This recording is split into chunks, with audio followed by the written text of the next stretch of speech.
సమస్యలు పరిష్కరిస్తారని నమ్మించి ఓ మహిళపై లైంగిక దాడికి పాల్పడిన యూట్యూబ్ ఛానల్ నిర్వాహకుడు కరుటూరి మిథున్ అలియాస్ చక్రవర్తిని అరెస్ట్ చేశారు బంగారెడ్డిగూడెం పోలీసులు. బాధితురాలు తన వ్యక్తిగత కుటుంబ సమస్యల పరిష్కారం కోసం మిథున్ ను సంప్రదించగా దానిని ఆసరాగా చేసుకుని ఆ కార్యాలయానికి పిలిపించుకుని ఆమెపై అత్యాచారం చేసినట్టుగా ఏఎస్పీ సుస్మిత రామనాథన్ తెలిపారు. నిందితుడిపై గతంలో సైతం వివిధ పోలీస్ స్టేషన్స్ లో 5 కేసులు నమోదయ్యున్నాయని, ఉన్నతాధికారుల ఆదేశాల మేరకు అతనిపై రౌడీ షీట్ ఓపెన్ చేస్తున్నామని ఏఎస్పీ అన్నారు. అయితే ప్రజలకు ఎలాంటి సమస్యలు వచ్చినా సరే నేరుగా పోలీసులను సంప్రదించాలని, ఇలాంటి వారిని నమ్మి మోసపోవద్దని విజ్ఞప్తి చేశారు పోలీసులు.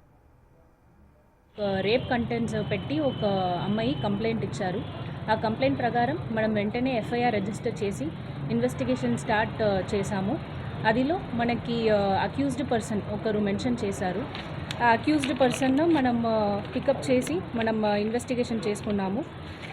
This person is found to be Karuturi Mithun alias Mithun Chakravarthi అన్ని పేరులో. He is a 37-year-old person residing in Jalapavarigudem Kamarapukota. ఈ పర్సన్ ఎంసీ డిజిటల్ మీడియా అన్నీ ఒక సోషల్ మీడియా ఛానల్ రన్ చేస్తున్నాడు. He is functioning as a social media influencer. ఈ పర్సన్ దగ్గర ఈ అమ్మాయి ఒక సెటిల్మెంట్, ఫ్యామిలీ డిస్ప్యూట్ సెటిల్మెంట్ కోసం ఈ అమ్మాయి వెళ్తున్నప్పుడు ఇలాంటి అతను ఈ అమ్మాయి మిస్బిహేవ్ చేసి బ్లాక్మెయిల్ చేసి రాంగ్ఫుల్గా కన్ఫైన్ చేసి రేప్ కమిట్ చేసి పంపించారు అని ఆ అమ్మాయి కంప్లైంట్ కాపీలో మెన్షన్ చేసింది. అది ప్రకారం కేసు ఇనిషియేట్ చేసి అతను this accused person has been arrested yesterday at 7:30 PM in front of Zilla Parishad high school Aswaraopeta road ముందు మనం అరెస్ట్ అనేది జరిగింది. ఇప్పుడు he will be put up for judicial remand also. ఈ అమ్మాయి is undergoing medical examination.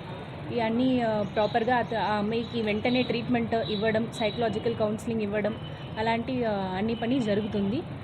This person is also being put up for remand. ఇలాంటి social media influencers, local leaders ఇలాంటి బయట ఈ రాజీ పట్టడం అలాంటి పని చేస్తున్న వాళ్ళు దగ్గర ఇలాగే any crime has been committed, any offences జరిగింది, బ్లాక్మెయిలింగ్ చేస్తున్నారు, ఎక్స్టార్షన్ చేస్తున్నారు, అలాంటి ఏదైనా ఇష్యూస్ ఉంది అంటే కాన్ఫిడెంట్గా పోలీస్ స్టేషన్ అప్రోచ్ చేసి కంప్లైంట్ ఇవ్వమని అందరికీ చెప్తున్నాము. Your identity and confidentiality everything will be